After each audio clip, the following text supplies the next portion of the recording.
Kembali lagi bersama saya Muhammad Ronaldo, host Ruang 14, di mana kita akan membahas semua berita simpang siur, konspirasi politik, prank Mbak Imong. Tentu tidak dong. Kita akan membahas semua hal berhubungan dengan politik di Indonesia di Ruang 14. Dan kali ini, sesuai requestan kalian semua, kita akan membahas Freeport.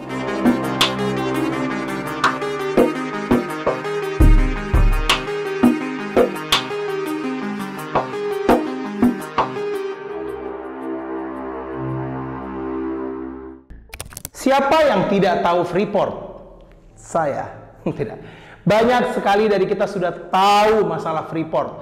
Bagaimana Freeport itu dikenal sebagai sebuah wilayah atau daerah pertambangan yang mempunyai sumber kekayaan alam luar biasa banyak. Tetapi yang menjadi pertanyaan kita sampai sekarang, Freeport itu sampai sekarang masih terus dikeruk oleh Amerika Serikat dan perusahaan-perusahaan asing lainnya. Terus mau sampai kapan kita masyarakat Indonesia membiarkan Freeport terus dikuasai oleh asing, dan kapan kita masyarakat Indonesia bisa secara penuh menguasai dan merasakan sumber kekayaan alam dari Freeport? Pembahasan yang pertama di Ruang 14 kali ini adalah Freeport, utang budi Soeharto kepada Amerika Serikat. Mungkin banyak dari kita juga udah tahu masalah Soeharto dan juga Freeport. Jadi banyak yang bilang kalau Freeport itu sebenarnya adalah bentuk utang budi Soeharto kepada Amerika Serikat karena telah membantu Soeharto untuk mendapatkan kekuasaan di Indonesia. Jadi ketika Soeharto berhasil merenggut kekuasaan di Indonesia, pasca kejadian G30 SPKI, Indonesia mengalami goncangan ekonomi yang cukup besar, di mana menyebabkan harga pangan dan semua kebutuhan pokok lainnya naik drastis dari 600% sampai 700%. Pada saat itu Soeharto langsung membuka keran investasi dan salah satunya adalah Freeport. Di 2 bulan pertama menjabat sebagai presiden, Freeport langsung mendapatkan kontrak kerjasama untuk mengeruk sumber daya alam di Freeport. Kontrak kerjasama itu dimulai di tahun 1997 dan masa berlaku kontraknya sampai 30 tahun.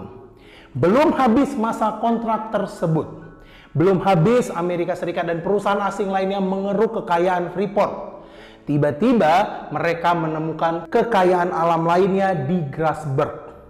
Dan akhirnya apa? Akhirnya kontrak tersebut diperpanjang lagi selama 30 tahun lagi di tahun 1991 dengan masa perpanjangan lagi 2 kali 10 tahun. Yang mana bahkan ada sebuah informasi yang mengatakan kalau Grasberg adalah tambang emas terbesar di dunia. Bayangkan, kita mempunyai sumber kekayaan alam yang luar biasa besar.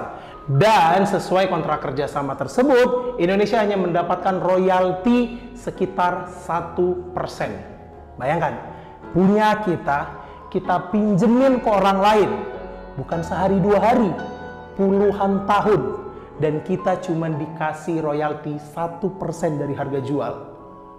Silakan marah-marah di kolom komentar. Ya kalau nggak marah juga nggak apa-apa sih.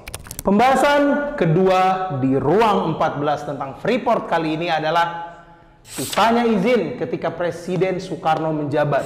Jadi sebenarnya perusahaan asing itu udah memasuki Indonesia sejak lama. Tapi pada saat masa jabatan Soekarno, perusahaan asing itu semua ditolak.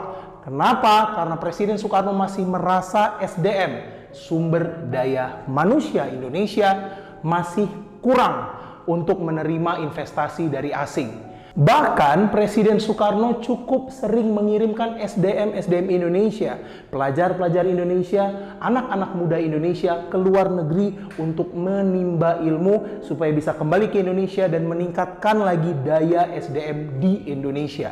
Itu adalah alasan kenapa Soekarno melarang investasi-investasi asing masuk ke Indonesia. Sampai seperti yang tadi saya katakan, ketika Soeharto menjabat, keran investasi itu dibuka.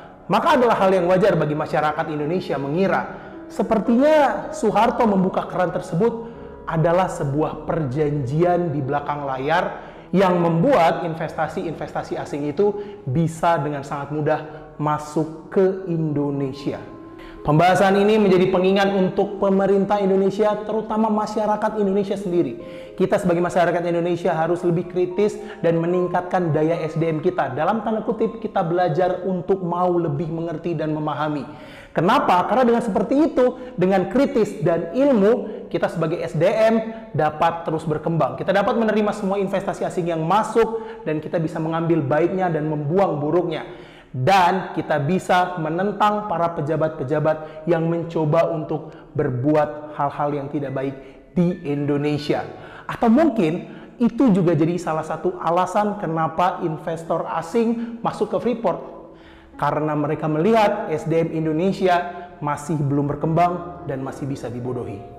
Kita nggak ada yang tahu. Tulis di kolom komentar. Dan pembahasan ketiga di Ruang 14 episode Freeport kali ini adalah kematian John F. Kennedy.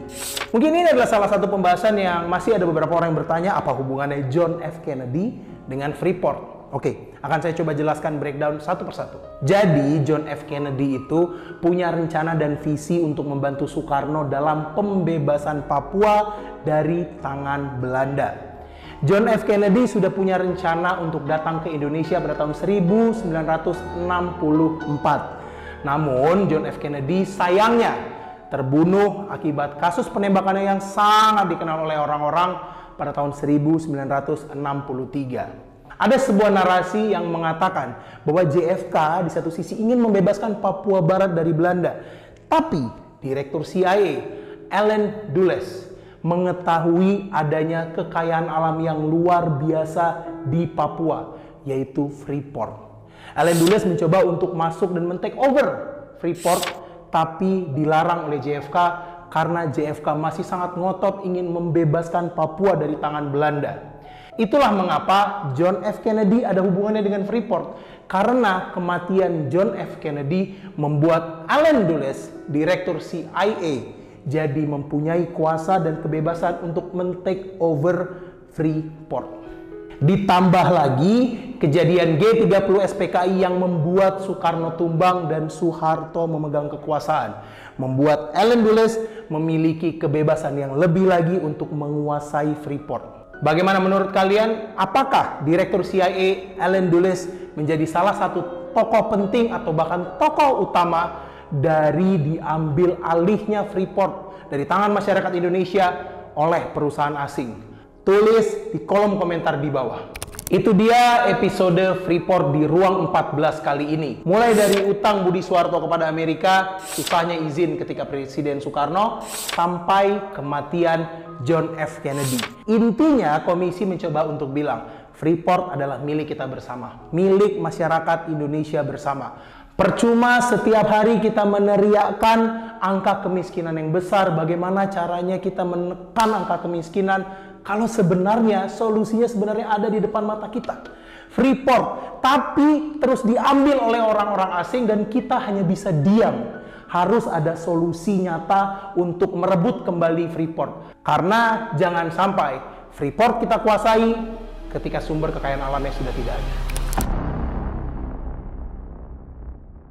Itu dia episode Ruang 14 kali ini.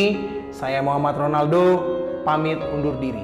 Jangan lupa tulis di bawah kita harus bahas apa lagi selanjutnya. Selamat tinggal.